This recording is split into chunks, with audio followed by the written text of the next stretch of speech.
It was the silence that woke her. 3 children in the house should not be silent.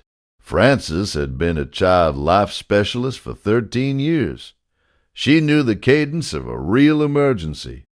This was not that. This was Nova, 4 years old, 92 pounds, doing something he had never done in 4 years. She made coffee. She told herself she would deal with it after breakfast. But, boys, she had seen this before. Not in this house, in other people's houses.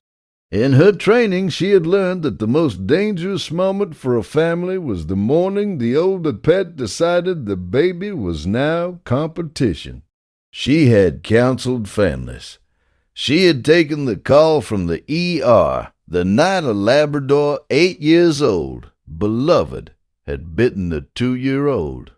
This morning, in her own kitchen, she was certain the dog was stressed by the toddler's mobility and was warning her with body language. She called Oscar at work. He said the things husbands say when they do not want to upset their wives. He said, "Are you sure?" He said he has never done anything. But she could hear the shift in his voice. Nova watched her from the corner of the kitchen. He had not looked away. If you stay for stories about what animals sense before we do, you're in the right place.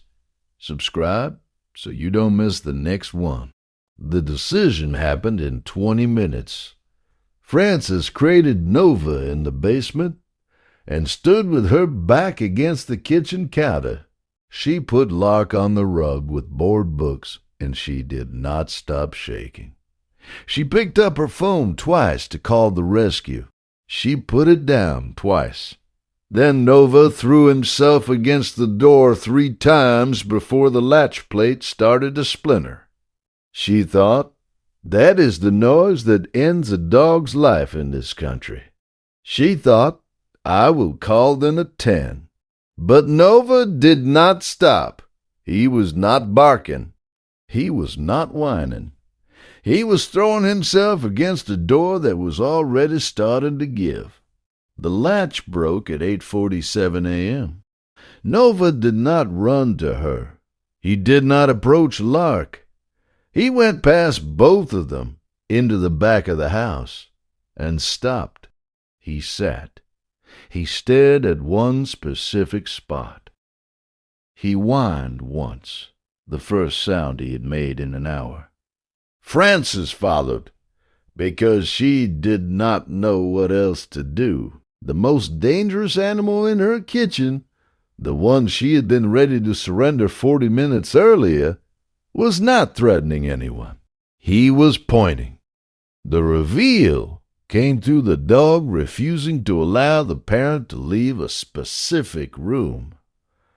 She did not understand yet. She would in 43 minutes. Have you ever had a moment where you missed something obvious until your dog refused to let you keep missing it? Tell us in the comments. Lark vomited at 9:03 a.m. twice. Then his eyes rolled. Then he did not respond to his name. The ambulance was there in 11 minutes. Frances sat in the back and watched a paramedic she had trained 6 years earlier hold her son's airway open. They were at the hospital in 7 minutes. Lark was in the pediatric ICU in 22.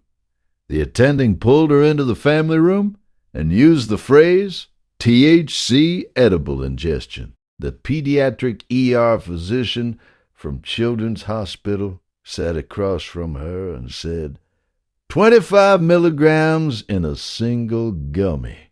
If you had brought him in even 30 minutes later, we would be having a different conversation. She thought of Nova pressing his shoulder against the gate. She thought of him staring, not at her son, but past him. She understood all at once that it had never been aggression.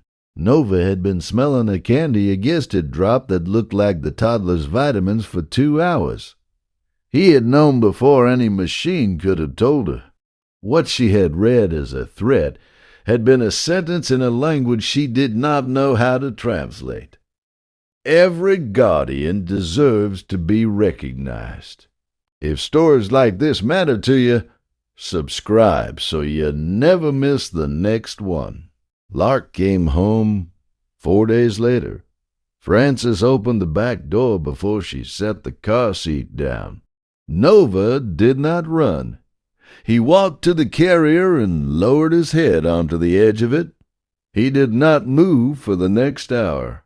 The vet later told her that animals can detect changes in a child's body chemistry before any human eye registers a symptom. Frances already knew. She had felt the weight of him against her hand at the gate. That night she sat on the kitchen floor next to him for a long time and said nothing, because there was nothing she could say that he did not already know. He fell asleep with his nose against the toddler's foot. Somewhere in this country, tonight, another animal is doing the same thing for another family, and nobody knows yet.